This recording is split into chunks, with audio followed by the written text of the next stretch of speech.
Alright guys, so it occurred to me that I hadn't told you much about the car, much about me. This is the Blind Lake Mechanic. This is my 65 Mustang Coupe project. It is a 65 Coupe, of course. I bought it between the ages of 13 and 14. All the work that's been done to it has been done between the ages of, I was 13 and 15. Taught myself how to do everything on it. Do a walk around of it here. It was a 289 4-valve automatic car.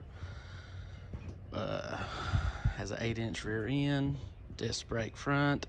Don't know if that's original to the car or not. When I bought it and got it home, I figured out that it needed floorboards. Welded a driver's side floorboard, bought a welder and welded the driver's side floorboard and seat pedestal in it. Welds aren't great, but they're structurally fine. They don't look the best in the world, but structurally fine. Like I said, I was 13 or 14, 15 years old, doing all this, learning on the fly. Bought this driver's side floor pan. At the time, I was young and dumb, didn't know no better. Bought it from a place in California, their Mustang Depot or Mustang Corral. $80 for the driver's side floorboard, but $120 oversized freight. So $200, got it put in. Started on the passenger side floorboard. Needs a trunk pan. Just kidding, everybody knows these cars, knows the bottom of the trunk is the top of the gas tank. Got the passenger side floorboard from a local company somebody told me about in Chattanooga, Tennessee, JJ's Mustang. Went up there, can't remember what I paid for the floor pan and the seat pedestal. I think that's also where I got the driver's side seat pedestal because mine was in pretty rough shape. Got it welded in.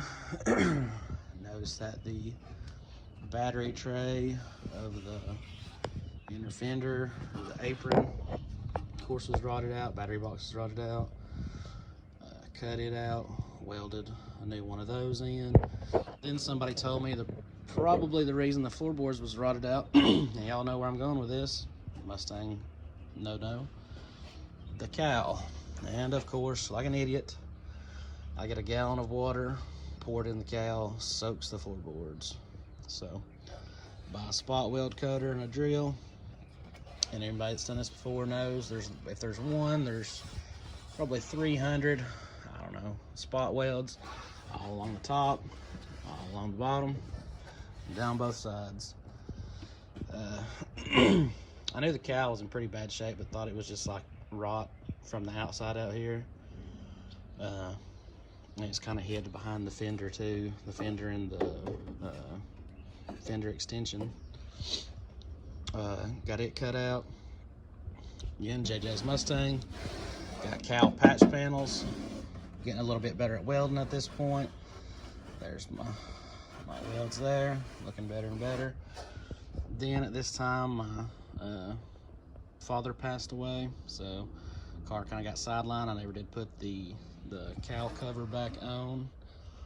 And at this time, this is where the blindness story takes place. So about 2007, well, let me back up.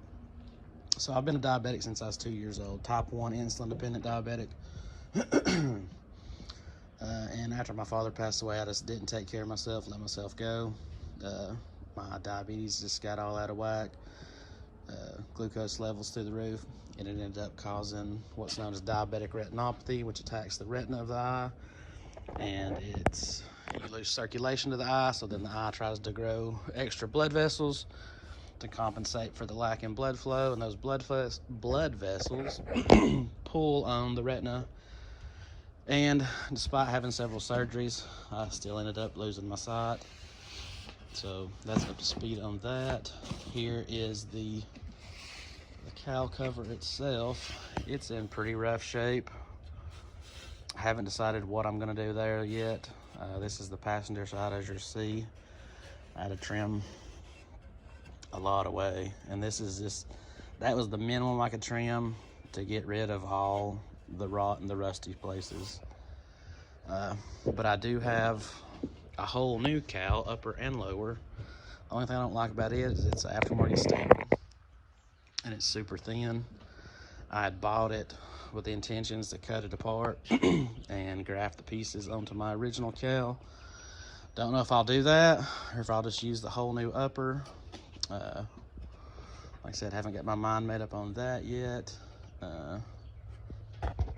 Roof's good, pillars are good, quarters are good, I believe. Rockers are good.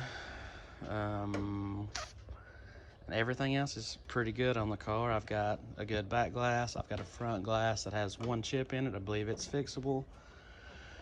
But that's the video about the car, a little bit about me, and stay tuned, and I'll be making some more videos of me working on it and some more update videos about other things going on with the car.